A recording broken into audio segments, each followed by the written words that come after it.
Salam sehat sejahtera pemirsa setia mata ketiga. Hari ini kita akan mengupas sejenak resensi buku The Fate of Least Resistance, Belajar Menjadi Kekuatan Kreatif Dalam Hidup Anda. Mengapa sulit untuk mengubah status quo? Yaitu suatu kondisi yang ada saat ini dan sedang berjalan sekarang. Dalam perjalanan hidup banyak orang, tanpa terasa tiba-tiba saja sudah menuju ke dalam siklus kematian, tetapi tidak menyadarinya. Banyak orang tidak puas dengan kondisi yang ada saat ini. Ada yang tidak suka dengan pekerjaan mereka, ada yang tidak suka dengan kondisi kehidupan mereka saat ini. Namun, setiap saat ingin berubah, ternyata tidak semudah itu.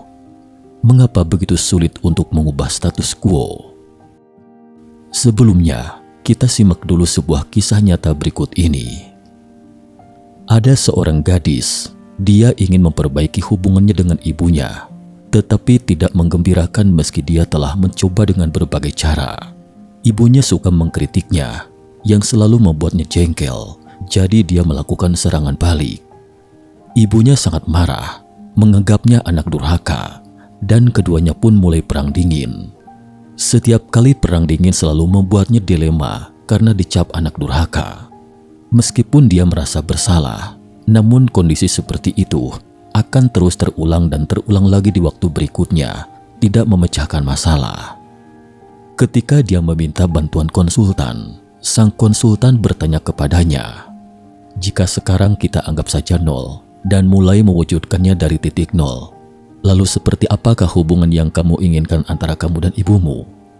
Awalnya ketika dia berkonsultasi, suasana hatinya galau. Tetapi setelah mendengar pertanyaan konsultan, matanya seketika bersinar penuh harapan dan gembira. Dia menggambarkan suasana yang diharapkannya kepada konsultan. Dia dan ibunya berjalan santai di taman sambil bergandeng tangan. Mereka mengobrol sambil tertawa ceria. Seusai berjalan santai, mereka saling berpelukan hangat. Konsultan bertanya lagi kepadanya, "Jika semua itu dimulai dari awal, bagaimana kamu akan mengubah suasana itu menjadi kenyataan dan mewujudkan kebahagiaan itu sepenuhnya?" Setelah merenung sejenak, dia berkata, "Kedepannya, jika ibuku mengkritik aku lagi, aku akan berpikir kritikannya adalah untuk kebaikanku juga, tidak akan lagi bertengkar mulut dengannya. Setiap minggu aku akan berjalan santai dengan ibu sambil bergandeng tangan, dan tidak akan bertengkar, mengobrol tentang hal-hal menarik yang ditemui minggu itu. Ketika menjenguk ibu setiap pekan, aku akan langsung memeluknya. Aku ingin mengatakan kepadanya, aku sayang pada ibu setiap saat bertemu dengannya, meskipun dulu aku tidak pernah mengatakan hal ini." Setelah dialog sederhana ini, hubungannya dengan ibunya pun telah banyak berubah. Sekarang dia selalu memeluk ibunya setiap saat bertemu dan berkata, "Aku sayang ibu." Sementara itu, kritik ibunya terhadapnya perlahan-lahan juga berkurang dan nada bicaranya menjadi lembut. Ikatan batin mereka juga semakin dekat setiap saat berjalan santai bersama. Dulu ibunya selalu menentang setiap keputusannya, tapi sekarang tidak begitu ditentang lagi. Ibunya menjadi lebih bersedia mendengarkan gagasannya, tidak lagi langsung kritik seperti dulu. Sang konsultan dalam cerita di atas menggunakan pemikiran zero sum, di mana keuntungan seseorang setara dengan kerugian orang lain, sehingga perubahan bersih dalam kekayaan atau keuntungan adalah nol. Istilah ini berasal dari teori permainan. Ia menggunakannya kondisi saat itu sebagai nol, semuanya dihasilkan dari awal. Inilah buku karya Robert Fritz yang kami bagikan hari ini, salah satu pemikiran inti dari jalur dengan resistensi terkecil. Teori permainan ini adalah cara memandang situasi. Jika ada beberapa pemain yang harus mengambil keputusan yang saling mempengaruhi, teori ini diperlukan untuk menganalisis perilaku orang dan memprediksi apa yang akan mereka lakukan. Intinya, setiap orang itu berusaha untuk mendapatkan hasil terbaik buat dirinya sendiri. Tapi, kalau hasil orang lain juga memengaruhi hasil dirinya sendiri, maka harus dipertimbangkan juga keputusan orang lain itu saat menentukan pilihan. Teori permainan ini juga bisa digunakan untuk menganalisis berbagai situasi, misalnya ekonomi, politik, dan interaksi sosial. Dan ini juga bisa membantu psikolog untuk memahami bagaimana seseorang akan berperilaku di situasi sosial atau bagaimana mereka akan mengambil keputusan dalam konteks yang berbeda. Bagaimana prinsip kerja pemikiran zero sum adalah kehidupan nyata. Kita ambil contoh misalnya, gadis dalam cerita di atas. Konsultan hanya menanyakan hal yang sangat sederhana. Jika sekarang kita anggap saja nol dan mulai mewujudkannya dari titik nol, lalu seperti apakah hubungan yang kamu inginkan antara kamu dan ibumu? Lalu kehidupan yang diharapkan itu pun menjadi motivasi besar untuk menuntunnya menemukan cara untuk berubah. Dia tidak kembali ke jalur kehidupannya yang sudah terbiasa di masa lalu. Sebaliknya, dia melompat keluar dari jalur resistensi terkecil. Apa itu jalur resistensi terkecil? Robert Frost, penulis buku The Path of Least Resistance, tinggal di Boston. Jika Anda pernah ke Boston, Anda akan mendapati tidak ada jaringan jalan yang teratur di sana. Banyak jalur yang berkelok-kelok. Ternyata jalan-jalan di Boston tidak dirancang dengan mempertimbangkan pengemudi modern. Banyak di antaranya adalah jalur sapi pada masa kolonial. Jalur di Boston sepenuhnya dirancang dengan memperluas pada jalur semula yang dilalui sapi. Lalu, bagaimana jalur sapi ini terbentuk? Sapi mencari jalan termudah dengan mengikuti bentuk medan. Ia akan memilih rute terbaik pada saat itu, meski harus mencari jalur lain di ujung gunung. Dengan kata lain, rute berjalannya tergantung pada struktur medan. Seiring waktu, terbentuklah jalur yang dilalui ternak, dan orang-orang pun mulai berjalan di sepanjang jalur ternak. Struktur medan menentukan lintasan gerakan kawanan sapi, dan perencanaan kota Boston pun terbentuk seperti jalur yang dilalui kawanan ternak pada abad ke-17. Tidak hanya ternak, segala sesuatu di alam pun demikian. Energi seringkali bergerak di sepanjang jalur dengan resistensi terkecil. Metode yang biasa kita gunakan untuk memecahkan masalah, gaya hidup kita sehari-hari, semuanya begitu. Kita biasanya memilih mode mental dan perilaku, serta pola pikir yang paling alami dengan resistensi terkecil. Terkadang, untuk memecahkan mode dan pola berpikir semula yang tetap ini adalah jalur resistensi terkecil dari kita masing-masing. Oleh karena itu, bagi gadis dalam cerita di atas, jalur dengan resistensi terkecil adalah model perilaku seperti itu. Sang ibu mengkritiknya, dia melawan, kemudian keduanya terperangkap dalam perang dingin. Masing-masing dari kita juga demikian adanya. Pola pikir dan perilaku ini telah terbentuk dalam hidup kita, yang telah kita lewati dan ulangi lagi. Oleh karenanya mereka selalu memiliki pengaruh inersia yang fatal bagi kita. Ingin berhenti merokok, tetapi sulit, bahkan tidak bisa. Ingin tidur lebih awal, tetapi selalu tidur larut malam. Tidak ingin lagi memarahi anak, tetapi selalu saja naik pitam begitu terbakar emosi. Ingin membaca buku, tetapi selalu mengantuk. Jika tidak bisa keluar dari belenggu ini, kita akan terus berada di jalur seperti itu, mengeluh sambil menyalahkan diri sendiri dan terperangkap di dalamnya, tak berdaya untuk membebaskan diri darinya. Bagaimana cara keluar dari perangkap pemikiran jalur resistensi terkecil? Tidak ada yang ingin menjalani kehidupan yang terperangkap dalam lingkaran setan yang tak berujung. Karena itu, kita harus keluar dari perangkap seperti itu. Buku The Path of Least Resistance karya Robert Frost adalah hal yang aneh, karena mencoba memilah dan meletakkan dasar ilmiah di bawah konsep yang abstrak dan luhur seperti kreativitas. Ini bukan buku yang paling mudah, tetapi jika Anda menemukan kekuatan untuk membaca dan memahaminya, itu akan mengubah hidup Anda, membantu Anda melepaskan kreativitas Anda dan menjalani hidup sepenuhnya setiap hari. Buku ini menyebutkan cara terbaik untuk keluar dari perangkap jalur dengan resistensi terkecil adalah gunakan pemikiran struktural untuk membentuk kembali pemikiran Anda, mode perilaku dan bahkan hidup Anda. Apa itu pemikiran struktural? Ini tentang pemikiran menciptakan segalanya yang didasarkan dari titik nol dari visi sendiri. Ini memiliki dua langkah. Langkah pertama, bertanya pada diri sendiri, apa yang saya inginkan? Langkah kedua, membentuknya dari awal. Apa yang saya inginkan? Pertanyaan ini sekilas terdengar sederhana, tetapi tidak mudah dijawab. Jika ingin menjawab pertanyaan ini, seringkali menemui dua kendala yang sangat besar. Hambatan 1, banyak orang tidak tahu apa sebenarnya yang mereka inginkan, meskipun mereka pikir mereka tahu. Banyak orang mengatakan bahwa yang paling mereka inginkan adalah kebebasan finansial, tetapi yang mereka inginkan sebenarnya bukan kebebasan finansial. Sebagai contoh, ada yang menginginkan keadaan bebas setelah kebebasan finansial. Ada yang menginginkan kesempatan untuk melakukan segala sesuatu yang disukai setelah kebebasan finansial. Dan ada yang menginginkan rasa aman dari kebebasan finansial. Karena itu, jika tidak tahu apa yang Anda inginkan, maka akan mudah terperangkap, seperti dalam pepatah Inggris, penny wise and pound foolish, atau bisa dimaknai sebagai kerugian besar akibat serakah atas keuntungan kecil. Secara harfiah, maknanya adalah orang yang merewelkan sejumlah uang receh sedemikian rupa sehingga kehilangan kesempatan untuk mendapatkan sejumlah uang yang lebih besar.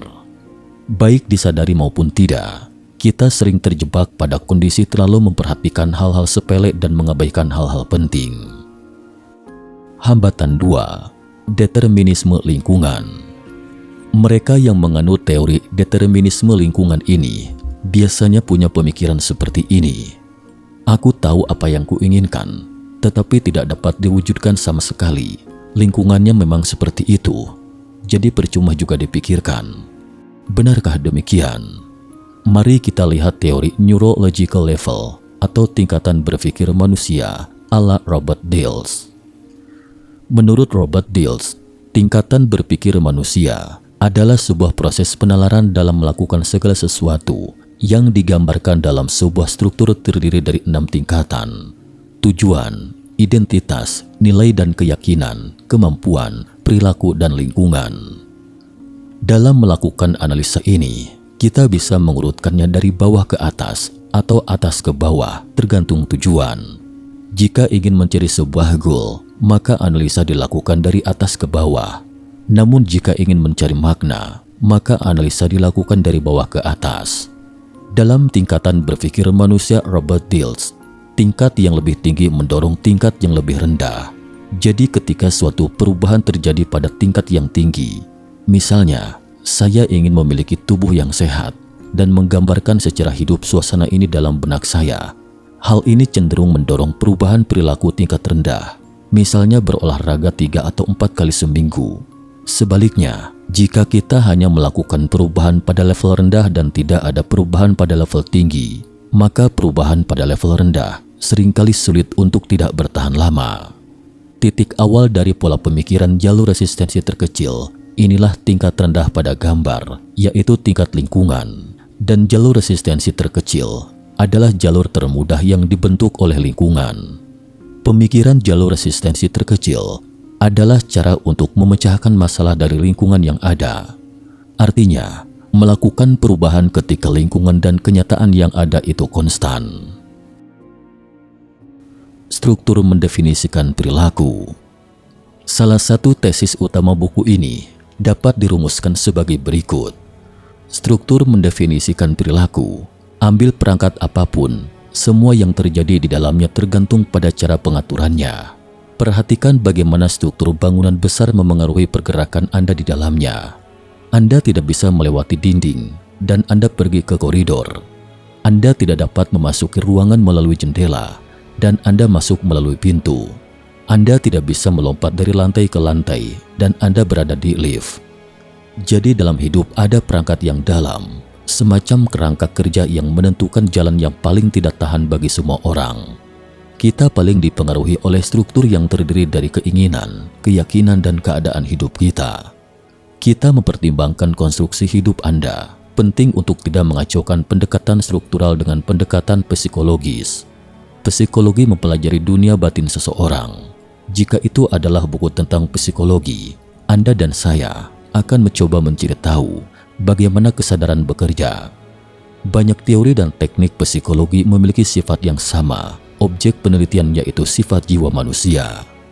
Tapi kita tidak berbicara di sini tentang jiwa atau kesadaran, melainkan tentang perilaku. Kami tertarik pada bagaimana struktur mempengaruhi perilaku manusia. Pendekatan yang sama dapat diterapkan pada benda mati dan dapatkan hasil yang serupa. Studi tentang struktur berada dan tidak terkait dengan konsep psikologis apapun. Tetapi ketika Anda memahami bagaimana struktur bekerja dan menerapkannya pada perilaku manusia, ada dua prinsip yang menonjol. Yang pertama adalah itu seseorang bertindak sesuai dengan struktur dalam kehidupannya sendiri. Kemanusiaan adalah bagian dari alam, dan tidak ada yang aneh dengan kenyataan bahwa manusia mematuhi hukumnya. Tetapi bagi banyak dari kita, pemikiran ini ternyata tidak terduga, karena budaya kita mengajarkan kita untuk mengabaikan hubungan antara manusia dan alam, untuk melihat di alam lingkungan dari mana kita pernah keluar, dan sekarang kita menggunakan, menjinakkan atau menaklukkan diri kita sendiri. Beberapa orang menyebut pandangan alam ini sebagai pendewaan kesombongan manusia. Kami tidak setuju dengan mereka. Kami pikir ini lebih tentang ketidaktahuan. Hal inilah yang memperkuat citra individu menentang kekuatan alam. Banyak dari kita cenderung memandang hidup sebagai perjuangan dengan alam. Banyak orang dengan teguh meyakini bahwa lingkungan menentukan apa yang dapat atau tidak dapat kita lakukan karena mereka selalu menggunakan pemikiran jalur resistensi terkecil. Mereka percaya bahwa justru karena lingkungan sehingga mereka tidak dapat mewujudkan hasil yang mereka inginkan. Namun pada kenyataannya, ada yang berhasil menciptakan kehidupan yang berbeda di lingkungan yang sama. Dalam kehidupan nyata, orang-orang seperti itu juga disebut pembentuk. Mereka tidak terlebih dahulu melihat kondisi lingkungan tempat mereka berada, apa saja yang dilakukan orang-orang di sekitar, dan apa yang bisa mereka lakukan. Kemudian menemukan posisi pasar untuk diri mereka sendiri. Sebaliknya, mereka terlebih dahulu akan bertanya pada dirinya, apa yang mereka inginkan, kemudian mereka akan selalu mencari cara mewujudkannya.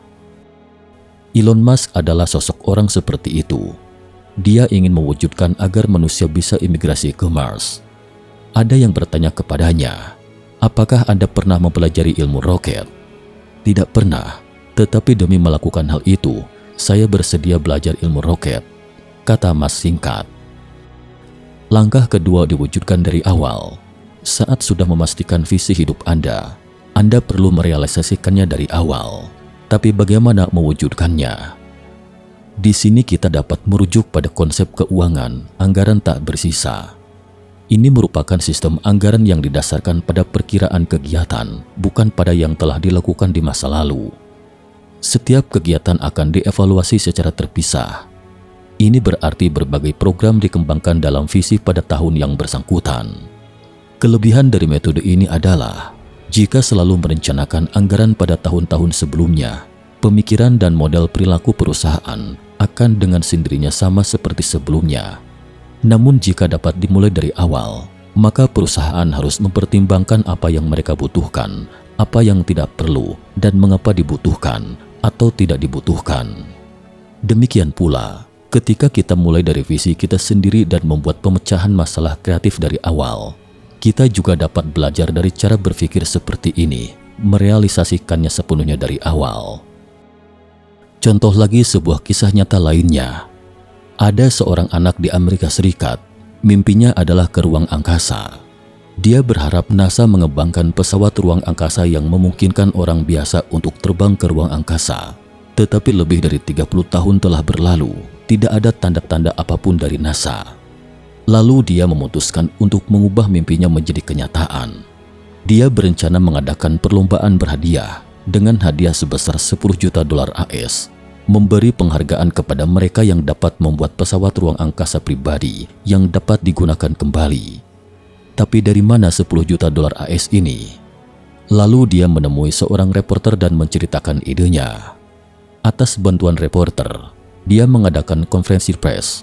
Selanjutnya media di seluruh dunia menerbitkan berita utama dan mengumumkan bahwa Grand Fix senilai 10 juta dolar AS yang digunakan untuk merangsang pengembangan pesawat ruang angkasa pribadi secara resmi didirikan. Tak lama kemudian, keluarga Amir Ansari menemuinya.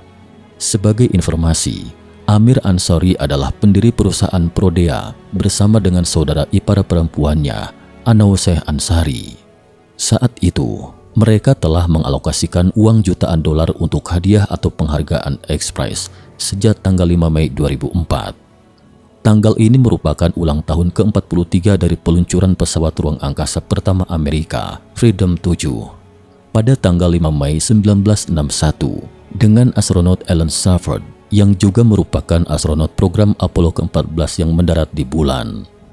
Banyak orang yang datang untuk mendaftar. 6 di antaranya adalah perusahaan ruang angkasa, dan 6 perusahaan ini menginvestasikan total $1 miliar untuk penelitian dan pengembangan. Pada akhirnya, co-founder Microsoft Paul Allen yang mendanai SpaceShip One memenangkan hadiah tersebut, dan protagonis cerita juga berhasil terbang ke ruang angkasa. Inilah perbedaan besar dalam dua pola berpikir, baik itu karir yang ingin Anda lakukan atau kehidupan yang ingin Anda jalani. Pemikiran pembentuk yang dimulai dari awal dapat membuka ide dan ruang pandang kita secara signifikan. Pertama, pastikan dulu visi Anda, kemudian atasi masalah selangkah demi selangkah. Hanya ketika kita melompat keluar dari perangkap pemikiran jalur resistensi terkecil, kita baru dapat menciptakan kehidupan yang tak berani kita bayangkan sebelumnya. Ketika menemui masalah, apakah Anda memilih untuk mengambil jalur resistensi terkecil seperti di masa lalu atau secara sadar, memilih pola pemikiran pembentuk, mulai dari visi, kemudian mewujudkannya dari awal? Pertanyaan ini kami tinggalkan untuk Anda renungkan. George Bernard Shaw pernah berkata, "Orang-orang selalu menyalahkan keadaan. Aku tidak percaya akan hal ini. Mereka yang hidup di dunia ini adalah mereka yang berdiri tegak dan mencari keadaan yang mereka inginkan. Dan jika mereka tidak berhasil menemukannya, mereka menciptakan keadaan tersebut. Mereka yang dapat mengubah dunia selamanya adalah sekelompok orang seperti ini. Mereka mencari surga impian mereka, dan ketika mereka tidak menemukannya, mereka akan menciptakannya sendiri. Semoga Anda juga salah satu anggota kelompok orang-orang ini, dan mari kita wujudkan bersama." Sekian dan terima kasih atas perhatiannya.